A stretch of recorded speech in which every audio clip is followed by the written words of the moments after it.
all of these things that we're saying we love him for are red flags today. If you said, hey, that guy who lives down there by himself by the boiler room, cutting small trees and fixing young boys' bikes, that would be something that you'd be scared of.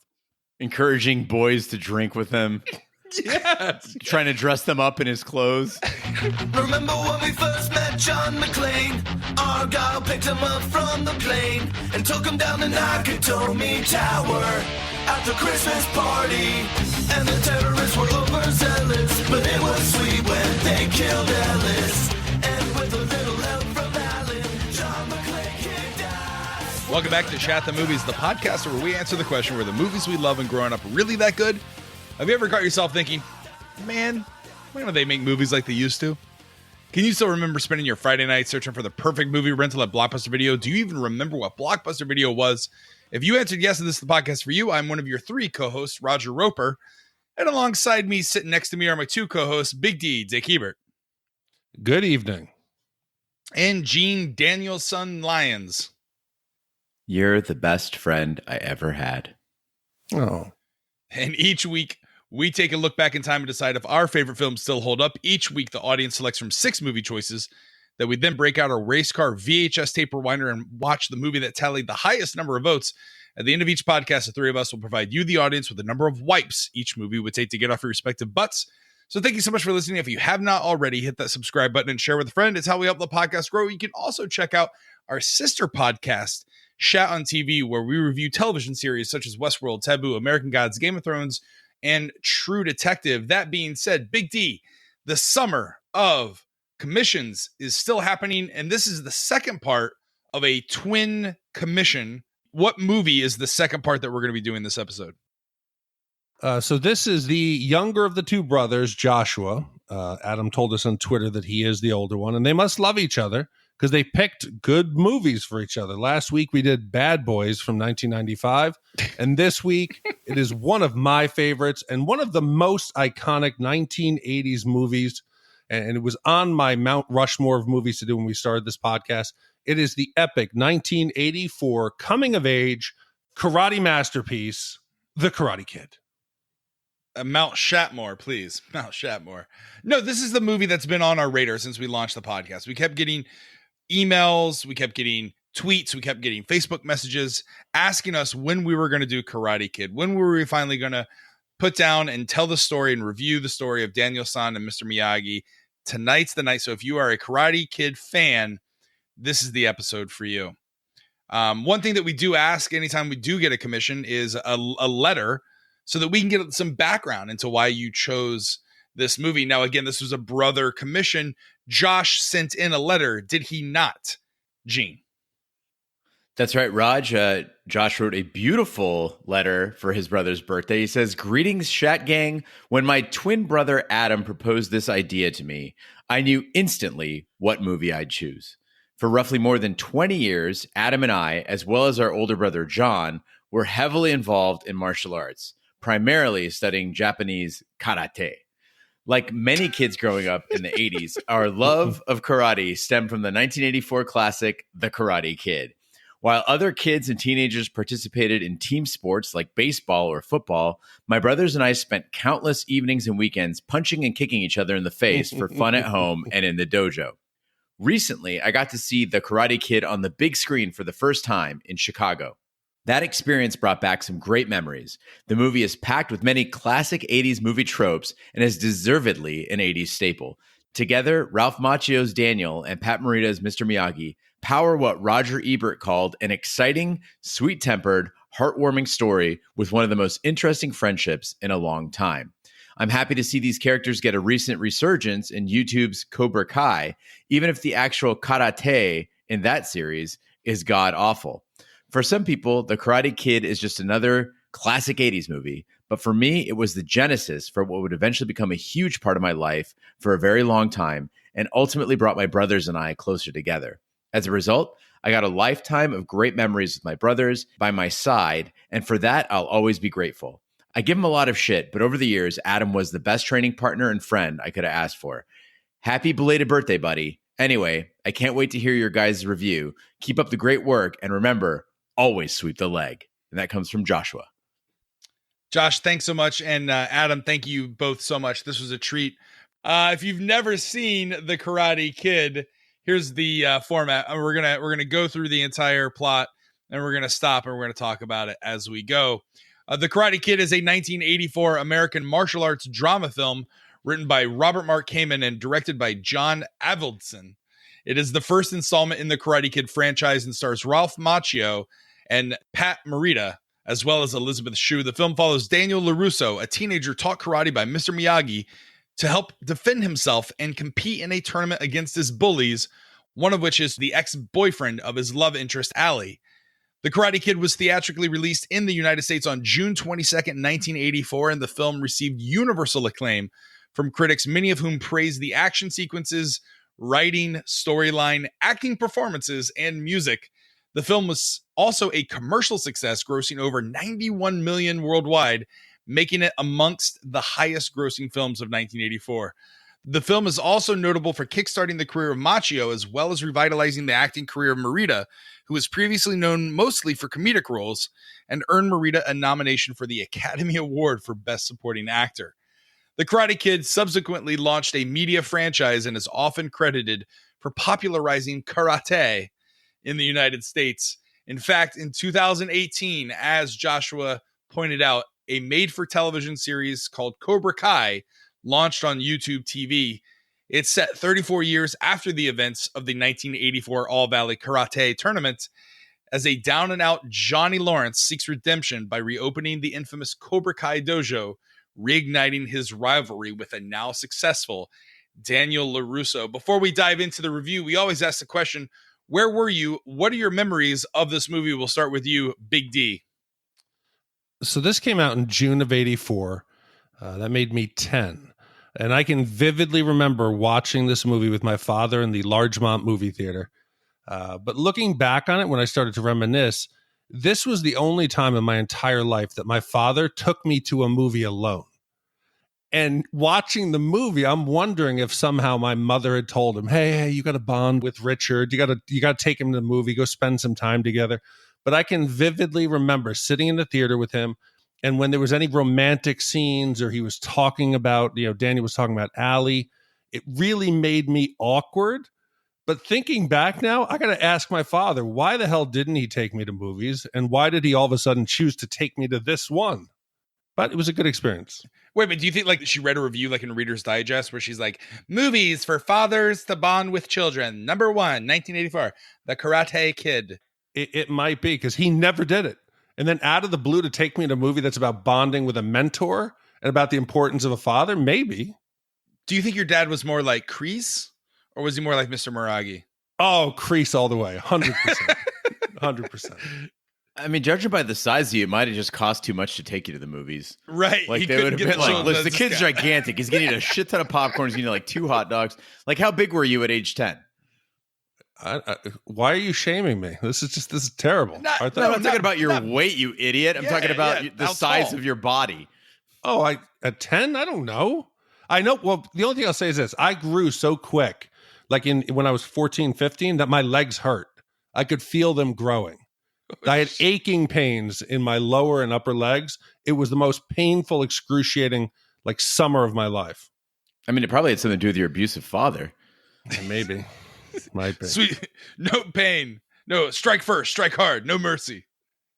Yes. Gene, have you seen not Cobra Kai? Have you seen The Karate Kid?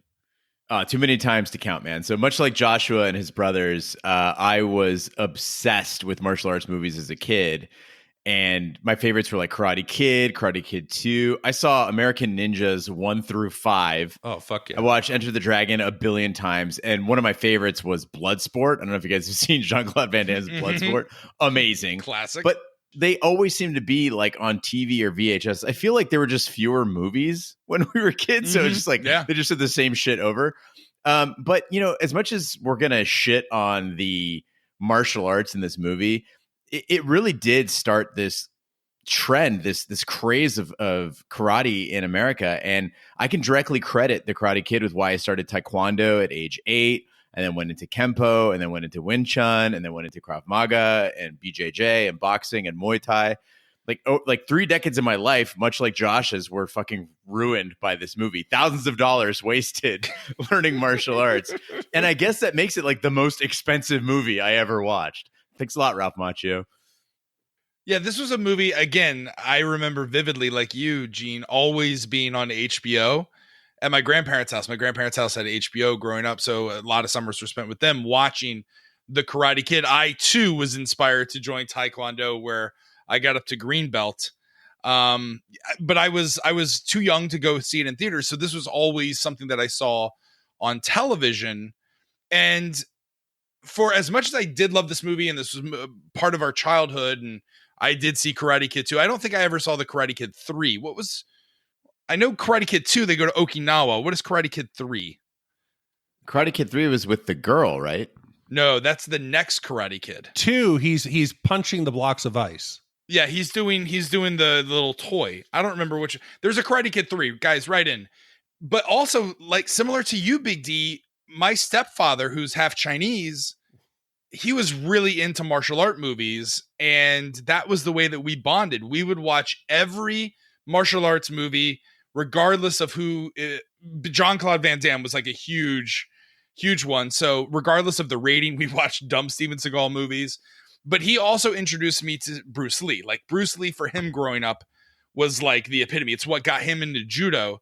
So I remember, like, we would watch Bruce Lee movies, and like I remember telling all the kids on the bus, I was like, "You guys like dumb Karate Kid. You guys got to like Bruce Lee. Bruce Lee's so cool." And all the kids were like, "We don't know who Bruce Lee is. Ralph Macchio could beat up Bruce Lee." And I was like, "You guys don't know what you're talking about." So I like tried to act cool. I just remember that the Karate Kid 3, because it was like during the eco craze. It was the one where like Kreese got together with his buddy who was like the toxic waste guy. Like they had to like combo. It's like you got to stand up for karate and the earth. I don't think I've ever seen that. It's terrible. Oh. Did the toxic ooze create the Teenage Mutant Ninja Turtles, which came out the year later? Captain Planet showed up. It was crazy. Well, with that being said, Big D, play the trailer. Let's get rolling. This is it. This is the end of the line. Telling me. Did I tell you about the pool here? For Daniel LaRusso, Is this the only pool you guys got? the future seemed far from terrific This place is a dump. You should go back to New Jersey. Hey, I know it's hard, but we're not quitters, are we? until he met the right girl. She's beautiful. I say she's beautiful. I think she's beautiful. Is that your address? You got it. But that only angered the wrong guy. You know, country club at 9:30. Definitely. I gotta be nuts. And his troubles really began. You have to push it. Now you can pay. Then, in one man, he found a teacher I promise teach karate. and a friend. Fighting always last answer. How did you do that? Don't know. First time. Power. Whole body. Make a perfect picture. How do I know if my picture's the right one? If come from inside you, always right on. Lesson about the balance, not just karate. Lesson for whole life. Why train? So I won't have to fight. Hey, Karate Kid! Let's make a move! No points or no points. You're dead meat. I don't have much of a cheering section. You got me. In the end, it will be in Daniel's hands, in his body,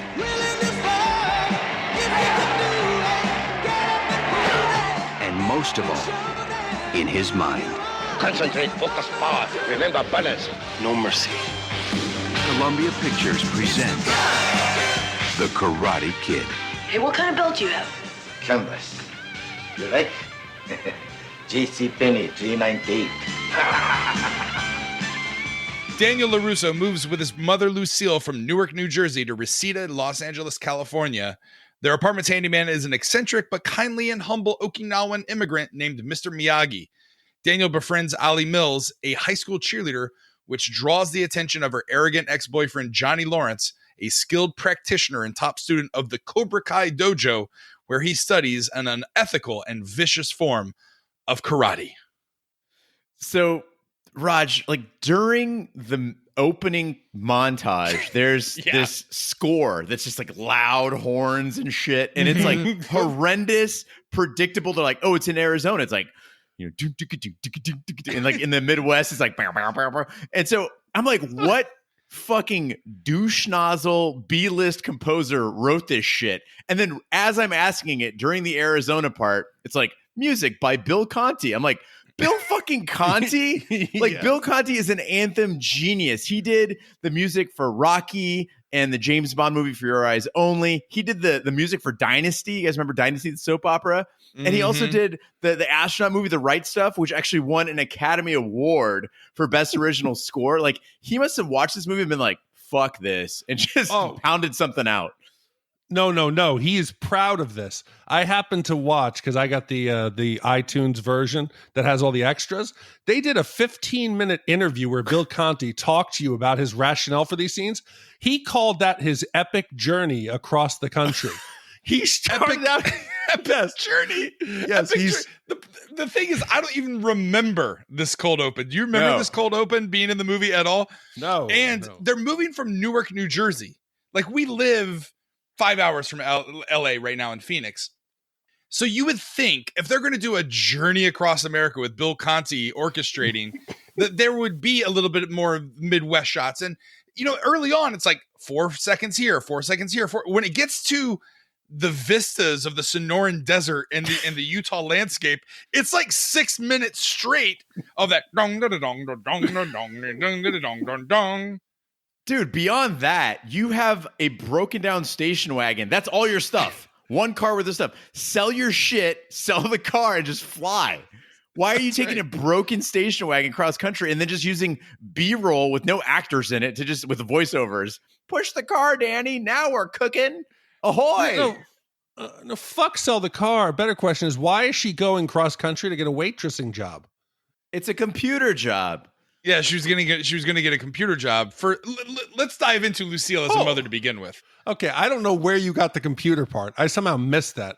Oh, it's because they say that. They say she's coming to California for a job in computers, which I thought, okay, I don't remember this part of the story. But fine, this makes sense. It's 1984, Apple computers are hot, yada, yada, yada. She's going out there and get a job. Maybe the cash register was considered a computer back in 84 because there was no computer in that job she got. But besides the fact that obviously she's going through some hard times, right? Because she's going cross country for a job that's making her live in whatever the Oasis or whatever that place was. It didn't look like too nice. Newark must have been bad. I almost got the vibe she was running away from something, less running to something. I don't know if there was a chance. Maybe there's the abusive husband was back in Newark. So my mom lost my dad in 1979. Thanks for bringing it up, guys. And then my brother died in 82, and she got this haircut. Any woman in 84 with that haircut, like something fucking horrible just happened. That's what they're trying to tell you. All right. So I think it might be a substance abuse problem because I did read and go into some explanation of why early on in the script she was moving out for a job in computers, and then you see her as a cocktail waitress, or she's working in the Orient restaurant next to Cobra Kai dojo. And in the original script, she gets fired, and there's a scene where she talks about how she got let go. The company went bankrupt. That's why Freddy's never heard of Rocket Computers. It was this big scam that when she got there, the company went belly up. So she ended up having to work as a hostess. She's not even a waitress, but she's going to be in the management program. But I kind of feel like, it's maybe it's bad luck. Maybe it's substance abuse. Maybe that's why she's leaving Newark, because she's trying to get away from bad elements. I can tell you this. It's not the abusive marriage. And I know this because I binge watched all of season 1 of Cobra Kai on YouTube television. And according to an episode, I think it's episode 9, they explain that Daniel's father died when he was 8. So it's kind of a Gene Lyons story there. I would have liked 8 years. Oh God. But I mean, outside of the mother, I mean, because the mother is not a big. I thought the mother was great. I loved her. Maybe now that you brought up a possible substance abuse problem, maybe that explains why she's always upbeat and positive. Right. Nothing brings her down. What are the you car on? Won't start. Yeah, Hey, go to the beach with your friends. Did I say unpack? Come on, Daniel. The pool's going to be great. Let's have fun. Woo! She is. Yeah, maybe she's medically upbeat. She wants to move closer to California where they got the good stuff. And she's always talking like when she's really on, maybe she's taking speed or cocaine. She's talking like yacht captains. Ahoy, matey. Unload the bike off the starboard bow. Maybe they flew her some of that good Miami heroin. Yeah. Well, I mean, Podcast again, joke. as great as Lucille is, she's no match for Mr. Miyagi. Like everyone growing up, I loved Miyagi. I felt like he was kind of like a Yoda character come to life, right? I mean, I know as a staple in martial arts movies, there's always an old wise teacher, and that's what Yoda was based on, the old samurai films, and samurais were kind of like the westerns of Japan. I mean, I get all that, but have you yet met anyone in your life? We're all approaching 40 and our 40 years on life who hates a man who catches flies with chopsticks and fixes, bicycles with no questions asked.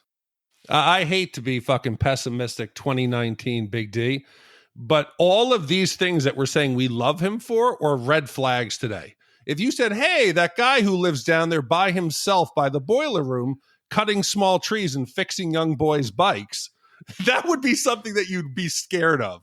But in this movie, you understood he was a good dude. Encouraging boys to drink with him. Yes. Trying to dress them up in his clothes. Well, the one question that I have is, so you think he's grooming him? He's grooming him? The problem that I have is if Miyagi is such a good repairman and he's so into it with his job and he's so successful, why isn't the pool fixed? It's a good question. Well, he because he knows that if these boys were just splashing around, they would never get help with their karate. They would just spend all day in the pool, not the not problem trimming is his bonsai tree. No. If the pool worked, Miyagi would spend his whole day peeking through the slats in the door, watching the young boys swim. Do you think Miyagi has tried to groom other children in the same complex? Like, because one of the people that Daniel first meet is Freddie Fernandez. Yeah, dude. So Danny kicks the gate open to the apartment complex and he knocks over Freddie Fernandez. And I was like, I don't remember this dude at all. And I've seen this movie like a million times. I'm like, who the fuck is Freddie Fernandez? And I was like, oh, wait, yeah, that's right. Daniel had this buddy in the movie. This is cool. Don't they like end up both competing in the tournament together and they like help each other out? That's what I thought. That's what I thought. I thought because like I think we're both thinking of Bloodsport when Jean-Claude Van Damme befriends the dude with the beard. Yeah, and then they go and they kind of help each other. Yeah. Instead, Freddie at the first fight that Danny has, he turns his back on him. He just fucking bolts. He's like, "Fuck this guy," and then he starts making fun of him at school. Like, "Fuck Freddie Fernandez. He's an asshole." Did you see the shirt that Freddie was wearing though? Like the pig. Making it's two making pigs. Bacon. Fucking it's making bacon.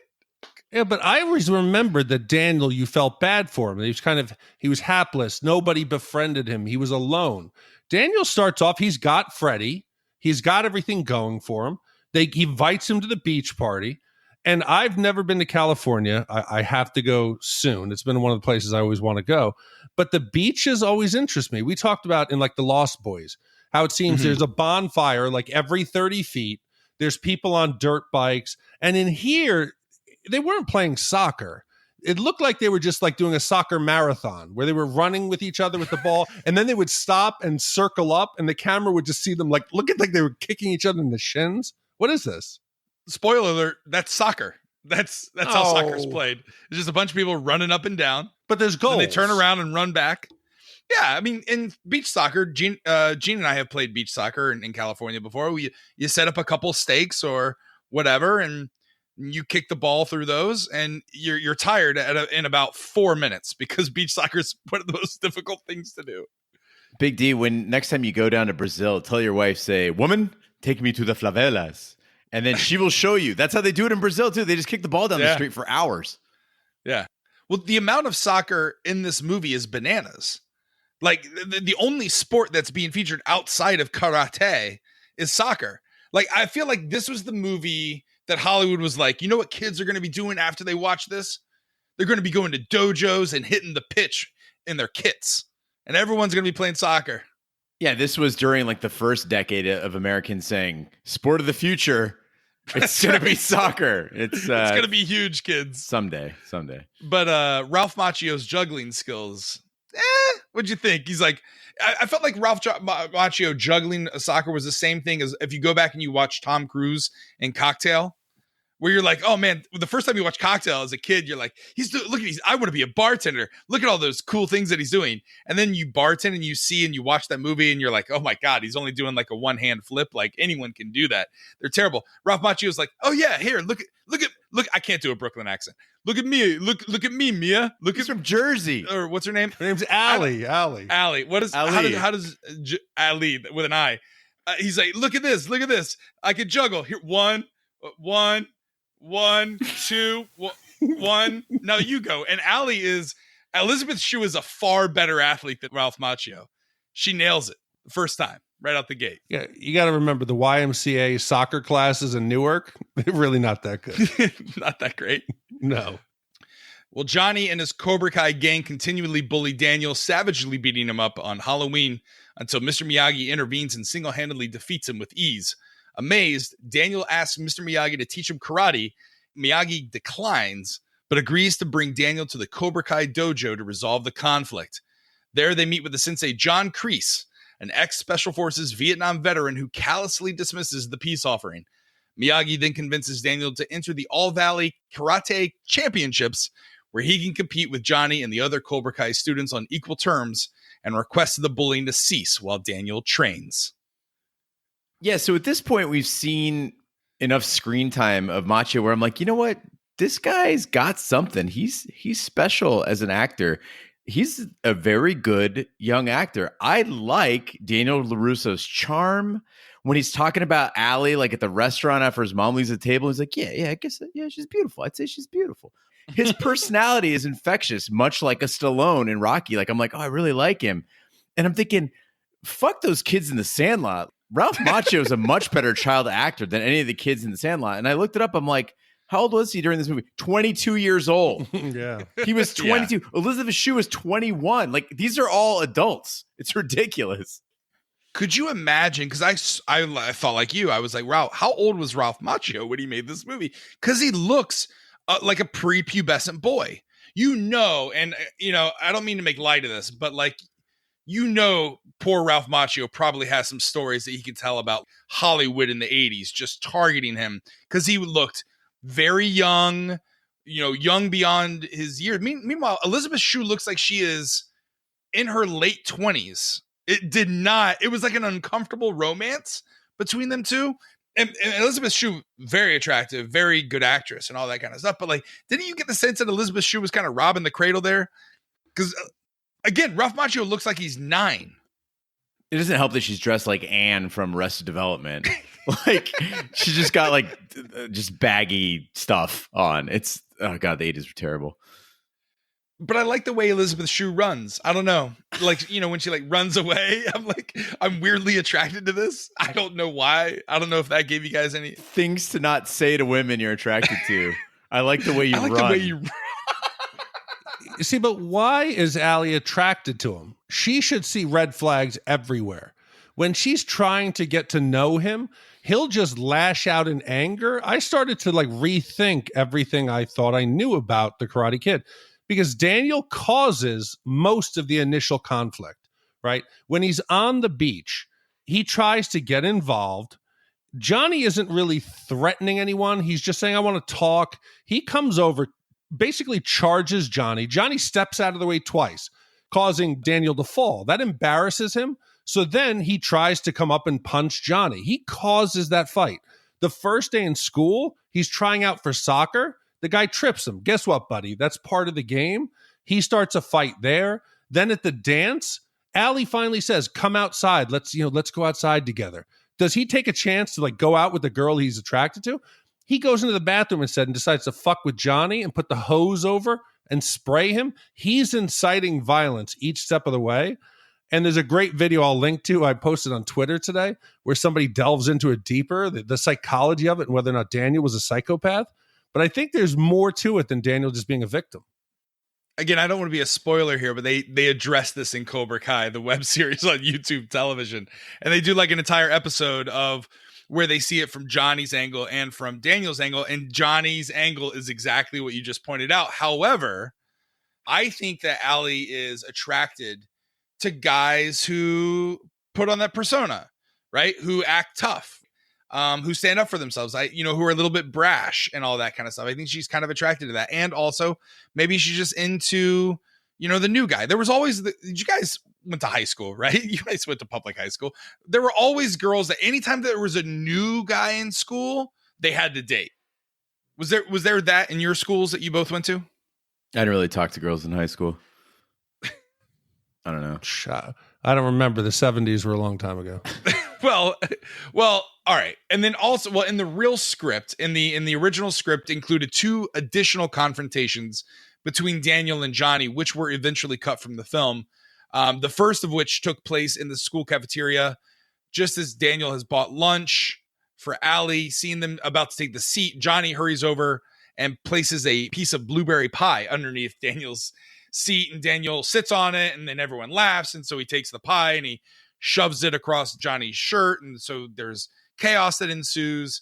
And then the second one is also later in the film when they're at the fountain, and Daniel and Johnny have another confrontation, this time about Kreese, and Johnny's like, how dare you talk bad about my sensei and all this kind of stuff. So I think the way that the movie is cut leads us to believe Daniel could be at the cause for this. But I mean, listen, we all know, were either of you new kids in school? Outside of the girl that wants to date you, everyone else is picking on you.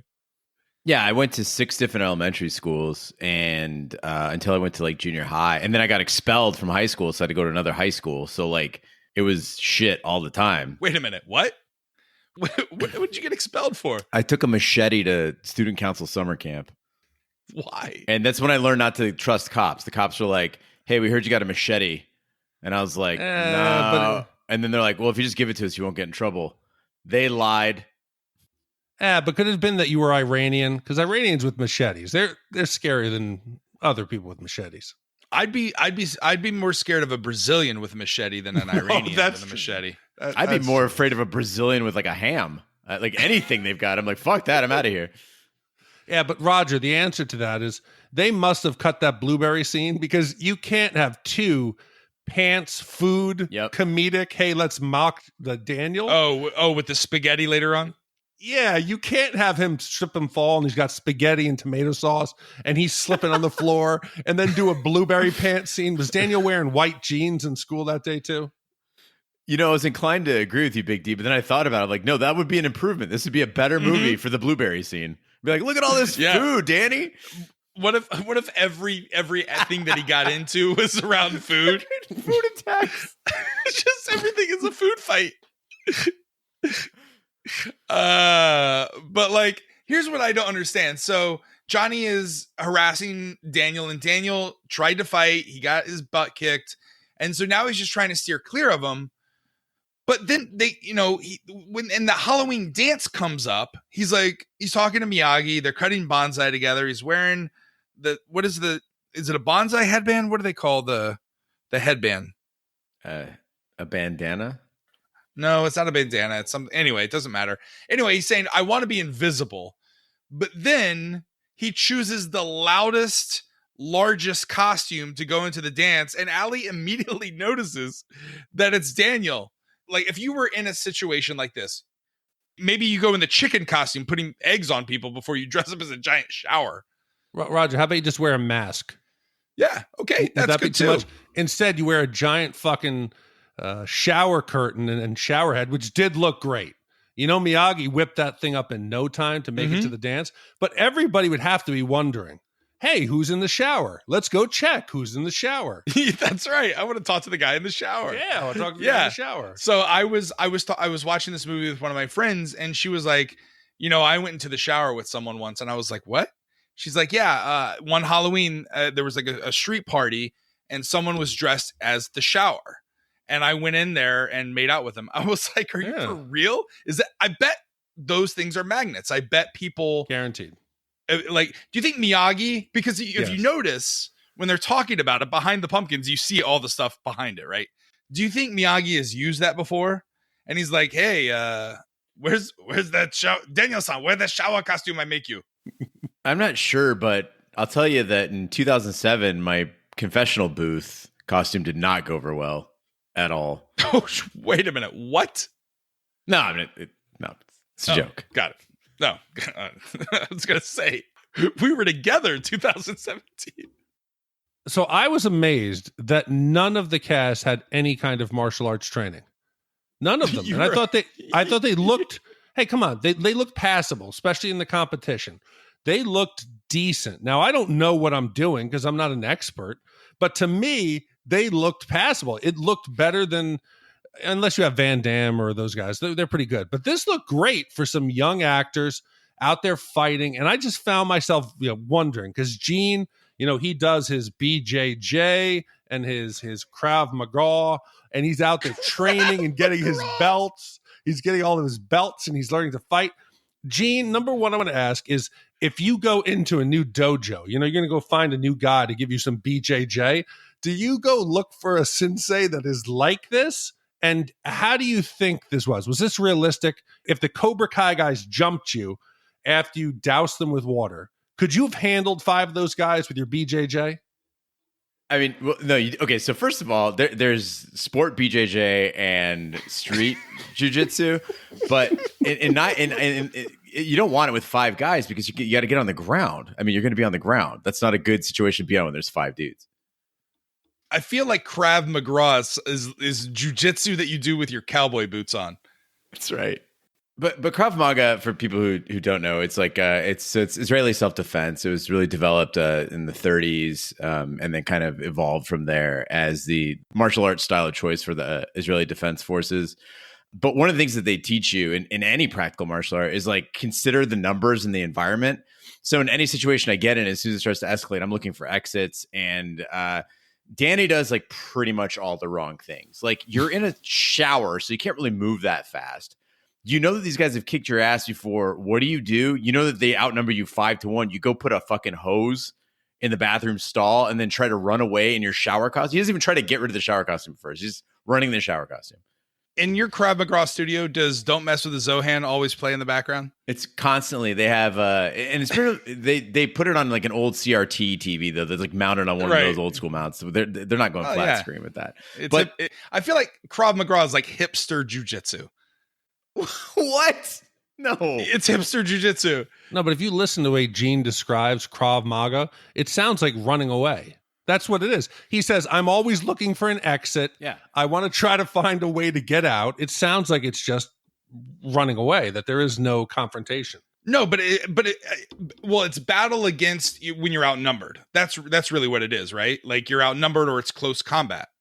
Yeah, so we'll do things like call it stacking the opponents, right? So if I have one guy that's attacking first, the nearest person to me, like I'm not going to wait. First of all, I'm going to push the attack on them. But the first thing I'm going to do is I'm going to get my hands on them and use them as a shield between me and everybody else, right? You fucking throw knees and elbows in that dude's face, but you're putting him between you and everybody else, and then you put your ass to the exit, so then you drop him and fucking run, right? But that's the most Krav thing that Danny does is fucking running away from everybody. But what does he do? He runs away from the school dance where there's safety, and then he runs across like a dark field with no people around. I'm like, this is the stupidest thing you could do. But in this scene, I picked up on it. He lives like 300 yards from the school. He runs from the dance with the Cobra Kai guys right hot on his heels. He makes it in an unbroken cut across the field, and then he's at the fence to his complex. Yes, just bring a gang of 5 maniacs back to your apartment where your mom is. Awesome. Good job, Danny. Did you guys get as much of an egg roll in your pants as I did watching Miyagi take down those 5 skeletons? I would have if I wasn't distracted by the fact that like that was not Pat Morita climbing that fence. Like it's like a totally different dude springing out of the sky. I actually know who that is. So there is one guy who knows karate in the tournament. He's like towards the end. He's the one that I think Johnny defeats right before he goes into the finals. Okay. Anytime Pat Morita or Mr. Miyagi did kung fu or did karate, not kung fu, in the movie, or he was on the wooden, I guess the posts, yeah, and he's doing the crane kick. That's that dude. So the dude at the end of the movie in the tournament that Johnny defeats to go into the final. That's him. That's the guy who's climbing the fence. Yeah, it's definitely not Pat Morita, the shopkeeper on Happy Days. So as he's knocked them out and Daniel's there and Daniel passes out, I'm thinking, how the fuck is he going to get Daniel over the fence? I'm like, what's he going to do? He turns around and unlatches the gate. Mm-hmm. That's right. Why was he doing the ninja over the gate to begin with, where they could catch him? Just unlatch the gate. Yeah, this movie has a lot of those. Well, Daniel's training starts with menial chores that he believes only makes him Miyagi's slave. But when he becomes frustrated, Miyagi demonstrates that these actions have actually helped him to learn defensive blocks through muscle memory. Through Miyagi's teaching, Daniel learns not only karate, but also important life lessons such as the importance of personal balance, reflected in the principle that martial arts training is as much about the training the spirit as the body.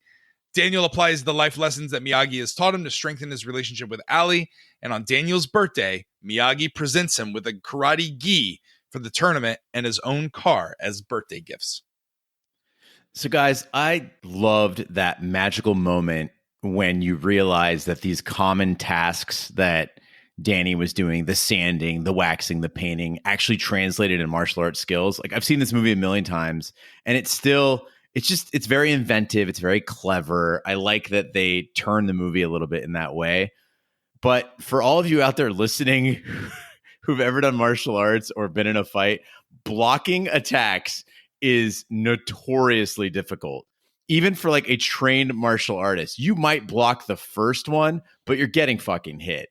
So Miyagi wastes so much time with these activities, not even telling Danny what he's doing, when he could have been teaching him to strike, which is much more efficient. But more important than that, fucking footwork. Danny in the tournament, his footwork, what is he doing? It's like he's on a hobby horse. He's just doing like a weird stutter step or something like that. And the only logic I can make out of it is that Miyagi was teaching him more life skills than fight skills.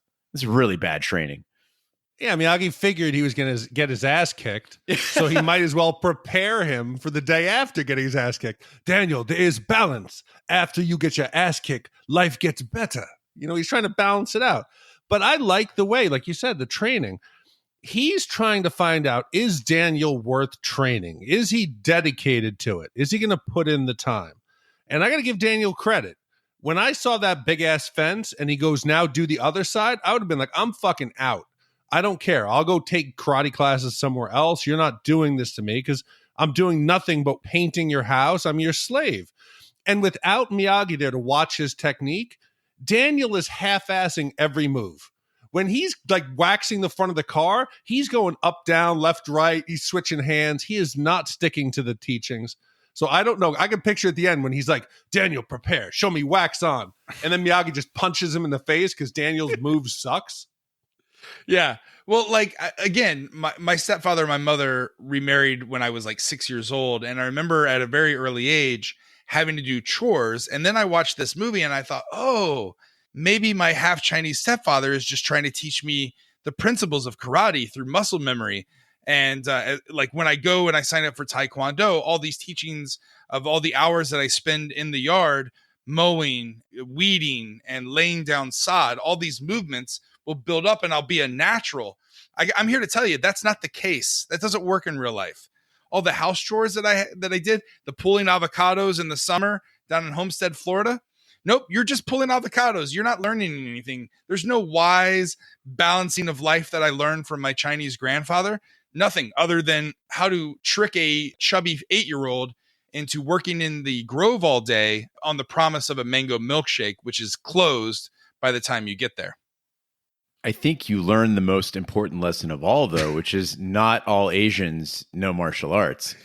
Mm-hmm. And if I have one complaint about Karate Kid, it is those stereotypes. Like Mr. Miyagi, granted, it's mostly a positive portrayal, but basically he's like this supernatural, exotic figure. Like if he started flying, I wouldn't be surprised. And it's particularly surprising because Pat Morita was born in America. Like he's not an immigrant, right? In that sense, he's first generation, and he endured internment camp in Arizona, like during World War II, and then he had to struggle as a stand-up comic in an intensely racist America before finally getting his break on Sanford and Sons and Happy Days. And I swear, guys, when I was watching this movie, I felt like I was in that uncomfortable moment where you're at Benihana, but it lasted for like 2 hours where they're like, look, it's Japanese ketchup and I'm going to make a volcano out of onions. I was just like, please just serve the food. Don't make fun of yourself. This makes me very uncomfortable. What?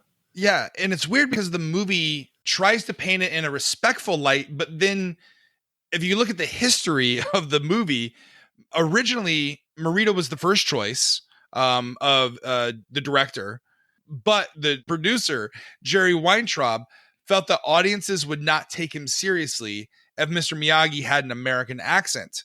So Morita had to come back in after he grew a beard and added a Japanese accent to his screen test. That's when Weintraub finally gave the green light. So Pat Morita had to play a stereotype, even though, like you said, originally the script did not call for that. Listen, you two social justice warriors, I'm going to fucking jump on you this time because I watched the behind the scenes interview with Pat Morita and he talks about that audition. And he said he had read the script and he felt this character and he didn't know why he did it. Nobody told him to do it. As he read, he felt Miyagi would be this peaceful and he was speaking from within. That was a character he developed in his head. Nobody forced him to do it. This is according to the 2013 book, The Films of John Avildsen. Well, I'm going to believe what I saw Pat Morita say in the interview. I bet Pat Morita was inner forced voice to say that by Jerry Weintraub. He's like, Pat, that's right. Bring it on. Bring it on.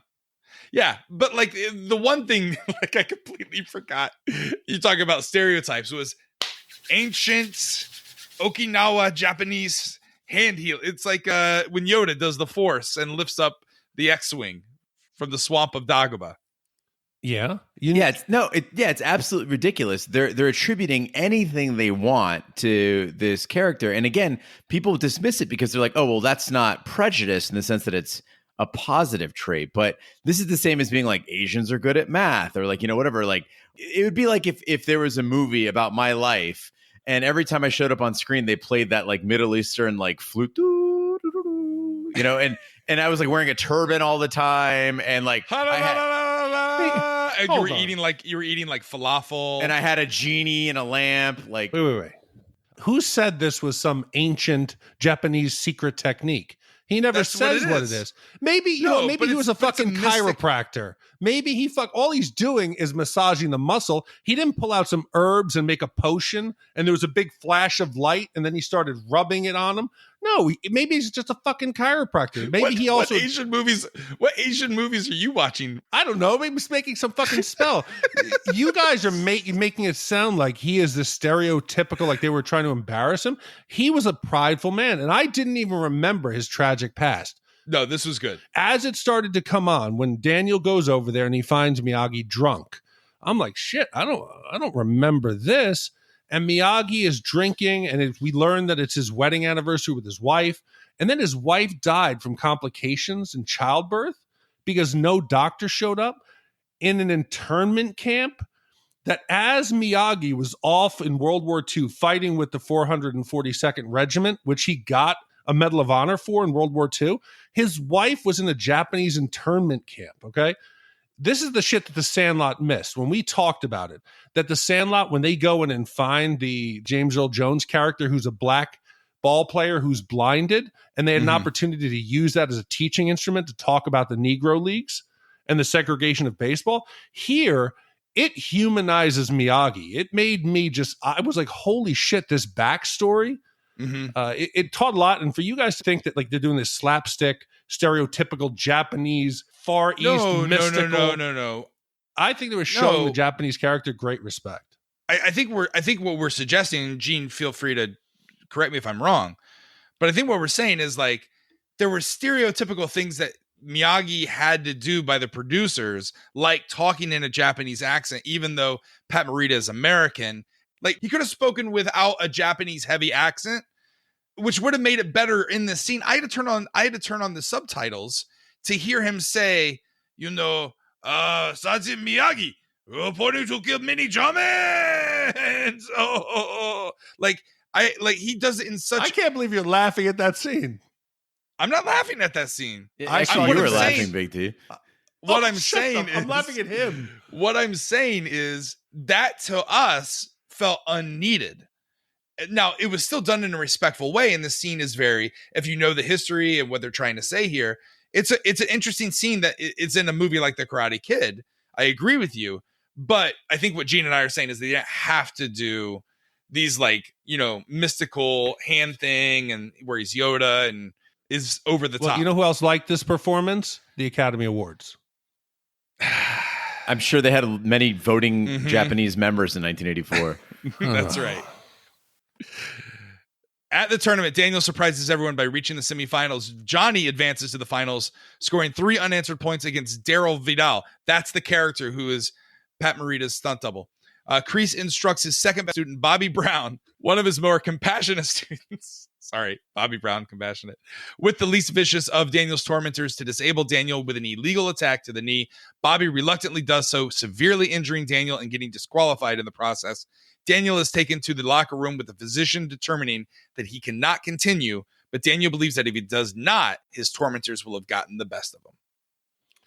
So I don't know if this is possible, and Gene, I want your expertise in this. Daniel gets beat up on Halloween, and then the tournament, the All Valley tournament, is on the 19th of December.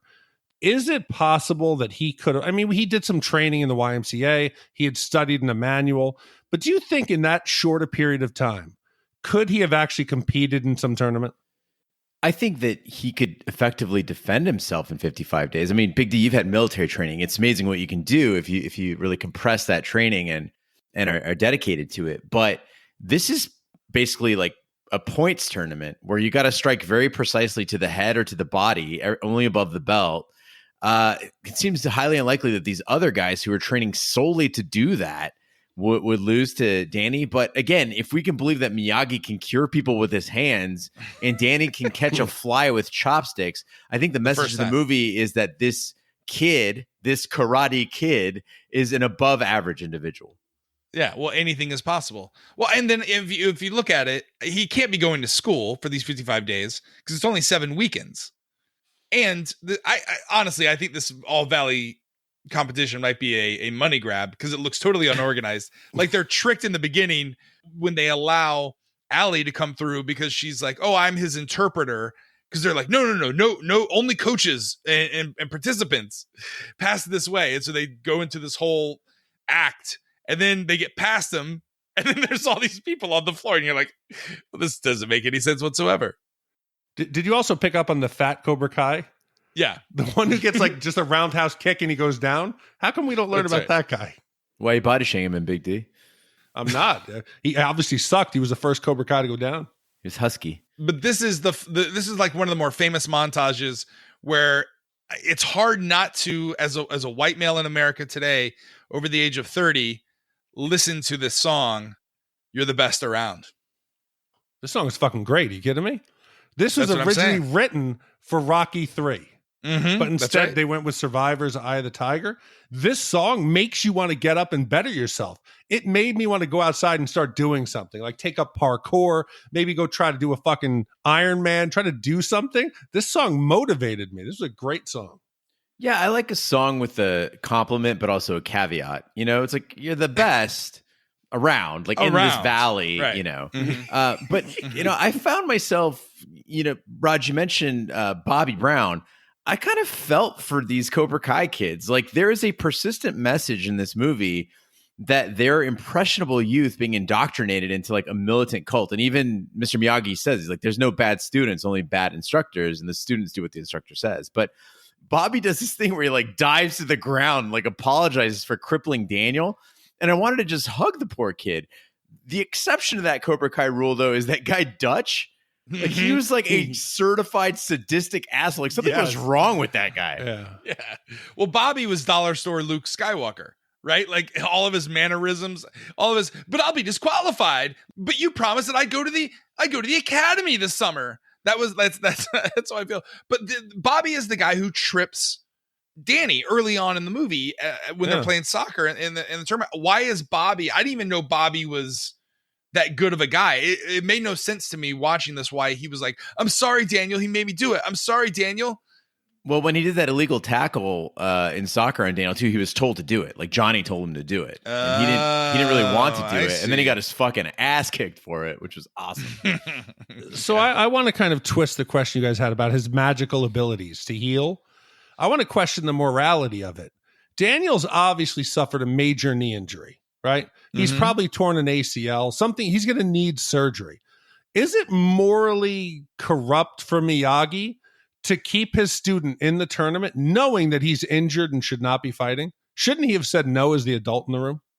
Well, sometimes your life balance is more important than your ACL. So you just gotta go with it. But no, I mean, yeah, this is like a very Varsity Blues kind of moment, man. Like this is not healthy for your kid. He accomplished what he came there to do. Miyagi tells him, you should be like, hey, listen, kid, come back next year. Fuck it. Can you guys even tell me which knee was hurt? Like there's a whole underground conspiracy theory that Daniel Russo cheated in the final round and faked his injury to gain an advantage over his much superior opponent. I mean, I'd buy into that if Johnny was in on it with him, because he definitely fucks his knee up like a couple times. I mean, he's targeting that thing. Right. But he goes for it, but it throws Johnny's whole strategy off, right? Because he thinks that he's a weakened opponent. So he's going to lunge in a little bit faster, where he may make a more guarded move against a healthy opponent. He's going to make a mistake, and Daniel capitalizes on that early. So Danny, like, all he can do is really make that knee hurt, which costs him a point. It doesn't give him a point.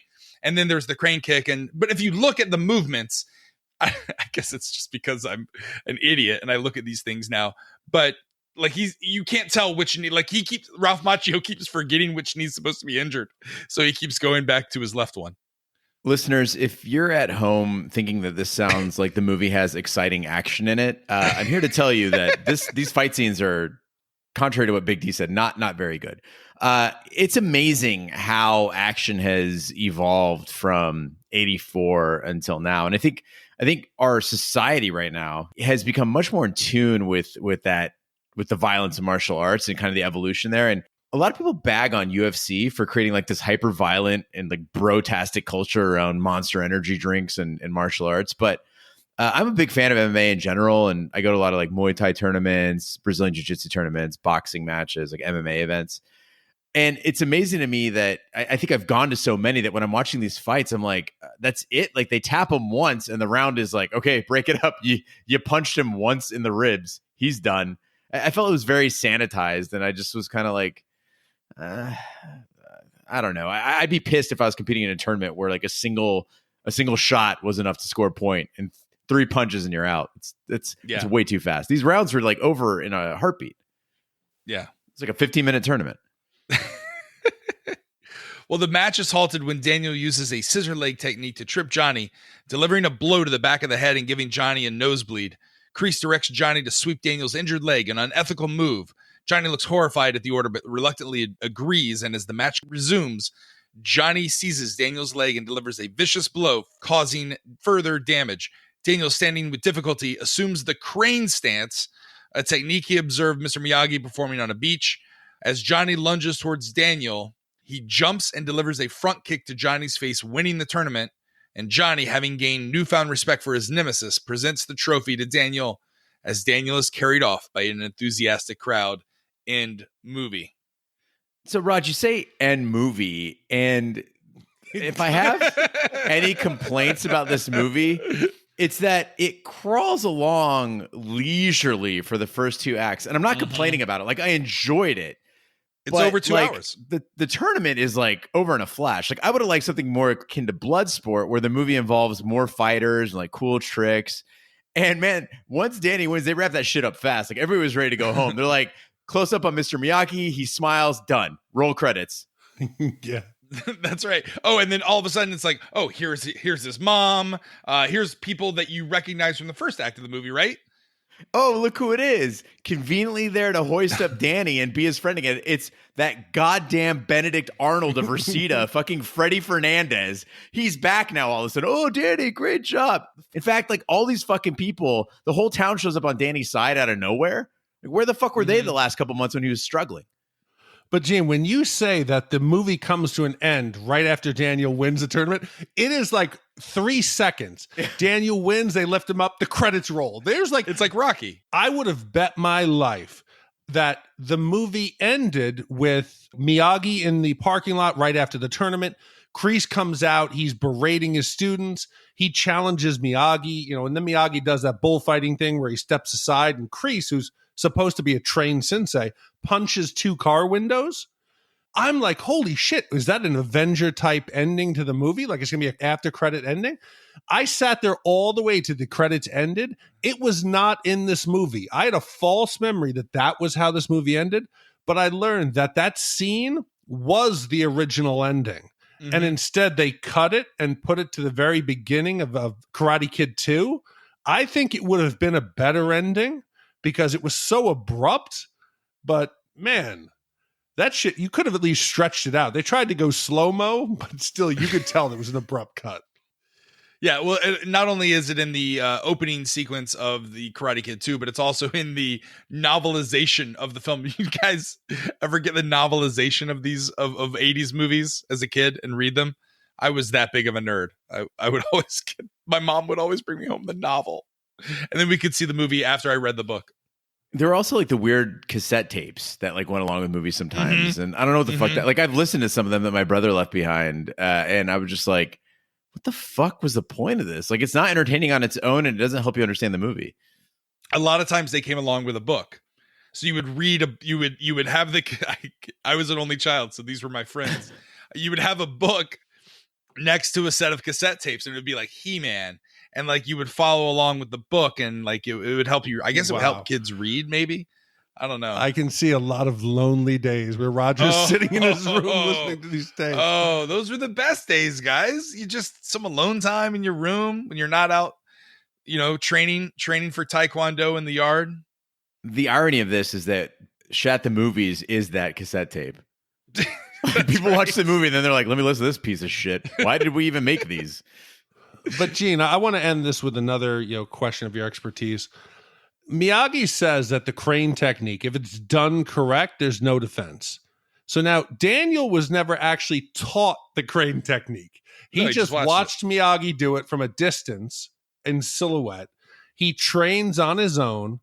What the fuck is this move? I could see what he was going to do. How did Johnny just run into it? Is this a real move that you can't defend or some Hollywood bullshit? There's no indefensible move, but Raj hit the nail on the head. It's because Johnny fucking ran head first into it. Like he didn't have his hands up or anything. He was defeated by his own hubris. And I think he realized that at the end. That's why he was like, good job, Danny. But okay, so jump kicks are a thing and you never want to use these in self-defense. I feel like I'm doing like a seminar now on the podcast, but this is not a self-defense technique, but it actually in tournaments, and you'll see in the UFC, Machitas actually use these like in the UFC, but a jump kick can be useful in the sense that it's something you can kind of throw out there and you may not pay the price for it. And you just see if it works every now and then. And you might catch somebody unawares because it's just something that they're not expecting. Right. But as you said, Big D, I would be expecting somebody to kick me in the head if they stood on one leg and held their arms up. I'm like, well, I can think of things he's not going to do. And kicking is not one of them. Yeah. And I don't want to be like a Karate Kid authoritarian or a historian on this, but in Karate Kid 2, he goes for the crane kick. And the villain that he's up against completely blocks it and defeats him with it. And then they talk about how, in Cobra Kai how this was actually an illegal move. And there's a conspiracy against Cobra Kai. That's why they awarded it to Miyagi Dojo and Danny LaRusso. It's because they were tired of Cobra Kai winning all these tournaments the wrong way. They allowed an illegal kick at the end. So Daniel LaRusso shouldn't actually be a 2-time West Valley champion. Yeah, it's bad for business. You don't want legacies. That's right. Yeah. Spoiler alert: he won it a second time. Mm-hmm. You gotta watch Cobra Kai. It's good. Listen, if you like the movie, it's worth a watch. It's worth a watch. All right. Well, now's the time of the podcast where we break out our Shat meters and give you our wipe score. If you never listened to the podcast before, 0 wipes is a flawless movie. 5 wipes is a terrible movie. That's why there's more wipes. That being said, we'll start with you, Gene. How many wipes do you give The Karate Kid? Raj, I remain a big fan of this movie, but I see some flaws that I didn't see when I was 5 years old. The fighting in this movie is atrocious, but the movie's not about fighting. In fact, this movie covers a lot of ground in a digestible way. So just think about what they go over here. They cover teen feelings of not fitting in, class barriers, violence versus peace, racism, single parenthood, peer pressure, cult thinking, and even balance. I felt deeply nostalgic with the 80s-ness of it, like the outfits, the logic, the attitudes, the lingo. And one of the things that I love that we didn't really talk about is like no character in this movie is perfect.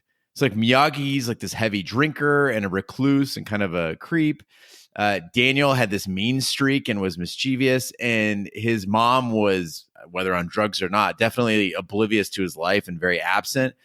But I have to say that there were, as we discussed, Raj, some uncomfortable portrayals of Asian culture. And one line that just stood out when Miyagi was trying to challenge Daniel to hit harder, he's like, "You hit like a girl.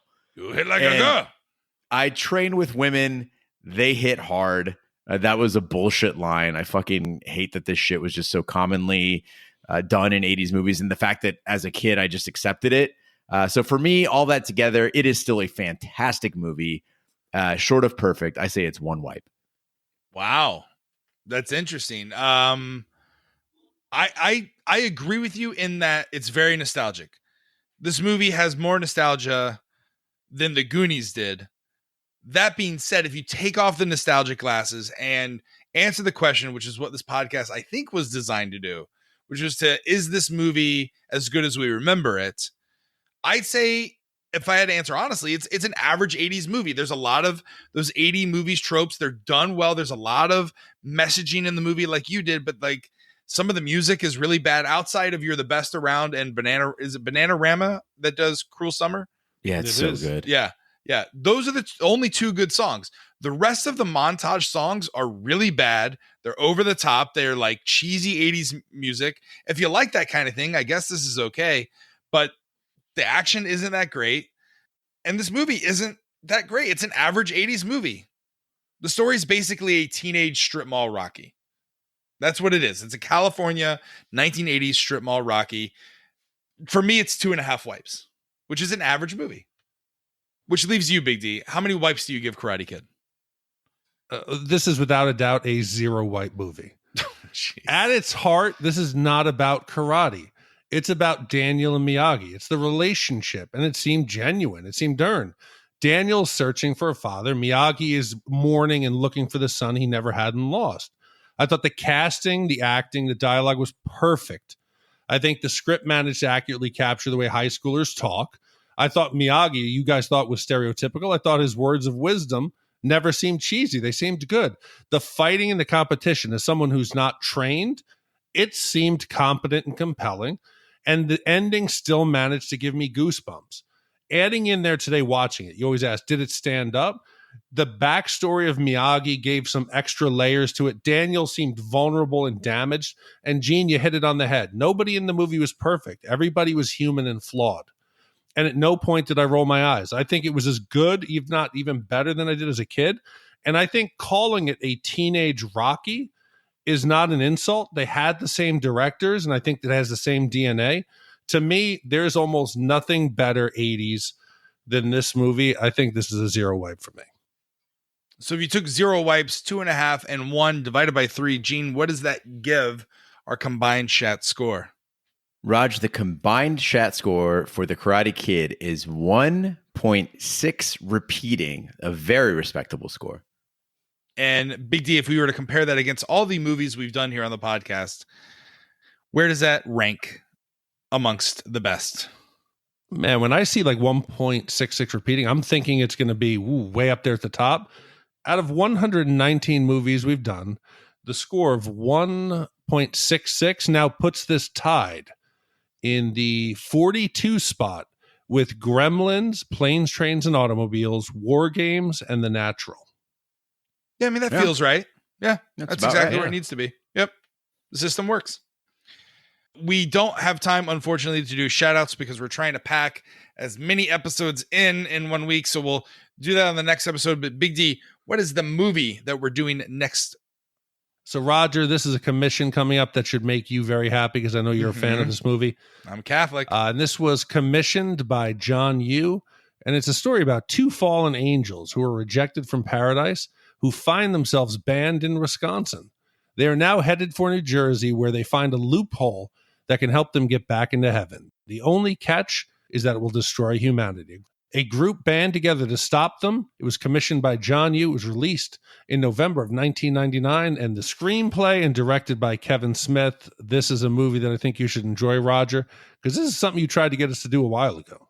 That's right. I love this movie. This movie, I remember vividly watching in college and loving it. Again, as a Catholic, it made it kind of fun because you caught all the references, and I'm really looking forward to that. So, John, thank you so much for commissioning, and thank everyone who's commissioned a movie. I'm still amazed that people follow us, download us, and support the podcast. So, I mean, on behalf of the three of us, it really means a lot that, I'm kind of proud. I don't think we're that good or anything like that, but it makes me happy to know that in some way we're making someone smile or making someone's day. And I guess that gives me good cheer. I don't know. It centers me. It balances me. It gives me good chi, I guess. Well, it's like, Roger, when we started this out, we said, you know what? Let's have fun and try to get everybody involved and make them feel like they're having a conversation with us. Right. Yeah. And when we get emails like these commissions that say, I feel like I'm there with you, I feel like I'm talking with friends, that is mission accomplished to me. And I think to our mission statement. Like you said, our mission Shatman, our Shat statement, our Shat boilerplate. Yeah, we at no time do we think we're the best. Do we think we're great? We're just good friends who enjoy having a good time talking movies. And if we can make other people feel that same way, that they want to engage with us and even support us and buy a birthday gift for their friend, brother, husband, that's more than we could have ever hoped. So we appreciate having you with us.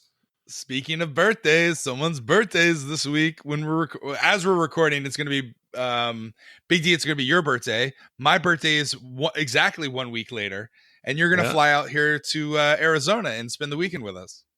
Yep. If anybody, come on, August 17th, we're going to Medieval Times. That's right. We're going to Medieval Times, the Scottsdale Castle, because right after we do this movie that you'll hear the trailer for, we're also planning on doing a movie that features Medieval Times. So that's going to be a fun one. So, and again, this will be the first time the three of us are hanging out ever. Yeah. Well, it's not the first time. It's the first time we'll be recording all in the same room together. No, but it's the first time we've really hung out. When did we hang out? Yeah, it'll be fun. It'll be good. It'll be a fun time. Well, that concludes this week's episode of Shat the Movies. Be sure to follow us on social media and share with a friend. We're everywhere on social media, including Twitter, Snapchat, and Instagram. Just follow at Shat the Movies. Our Facebook page is Shat the Movies. You just search for it. Our website is shatthemovies.com. You can find all our links. You can email your suggestions for upcoming categories, as well as if you have a commission you want to write in and an email alongside that. It's hosts@shatthemovies.com. All of our support links, if you want to commission our movie, just look under the tab that says support. Send in a donation of at least $100 as well as that email, and we will commission a movie for you. It's like buying a fast pass. I think they buy fast passes at Disney, or I don't know. It's like the VIP. Anyway, you can find all the links on the website, shatthemovies.com. We're everywhere fine podcasts can be found, including iTunes, Google Play, Stitcher, and YouTube. Be sure to subscribe. And if you stop by iTunes, please be sure to leave a 5-star review. That helps the podcast grow. You can also check out our sister podcast, Shat on TV, where we review television series such as Westworld, Taboo, American Gods, Game of Thrones, and True Detective. You can find all the links, past emails, episodes, all that good stuff on our website, shatontv.com. There's a lot of really good content there. And we keep getting voicemails from people who are finding us, so that's really cool. We'll try to play a couple of those on upcoming episodes. That does it for this week's episode of Karate Kid. Thanks so much for listening. On behalf of my two co-hosts, Big D and Gene Danielson Lyons, I'm Roger Roper. Be sure to join us next week for the following movie review. Thank you so much for listening. Take care, good night, and good luck. That's why I had to come down here this morning, man. That's why I had to miss my cartoons. You call me, you tell me it's important. We're going home. Take it, man, and quit leering at me. People are gonna think I just broke up with you. Two fallen angels have just discovered a loophole that can get them back into heaven. Outstanding work! All they have to do is get to Red Bank, New Jersey. There's only one problem. What are you? What do you want with me? Stop a couple of angels from entering and thus negating all existence. I hate it when people need it spelled out for them. Now, I'm to charge you with a holy crusade. One person has been chosen to stop them, but she won't have to do it alone. I'm Jay. This is my hetero life mate, Silent Bob. You gotta be kidding me. Profits, in a manner of speaking. What about sex? No sex. Guys, I guess just don't follow the sky, you know? Oh, that sucks. What are you? I was the 13th apostle. You knew Christ. No. Brother owed me $12. I thought she looked familiar. Let me guess. The 14th apostle. We'd like 2 tickets to New Jersey, please. Jersey's sold out, sir. I suggest you not underestimate the staggering drawing power of the Garden State. They're successful. You and me. All of this ends in a heartbeat. I feel like Han Solo, you're Chewie, and she's Ben Kenobi. Prepare to taste God's wrath. Anyone who isn't dead or from another plane of existence would do well to cover their ears right about now.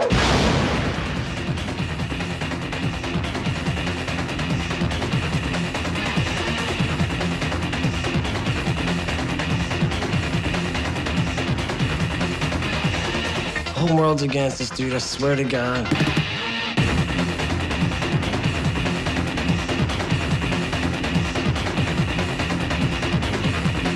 What's he like? God? He's got a great sense of humor.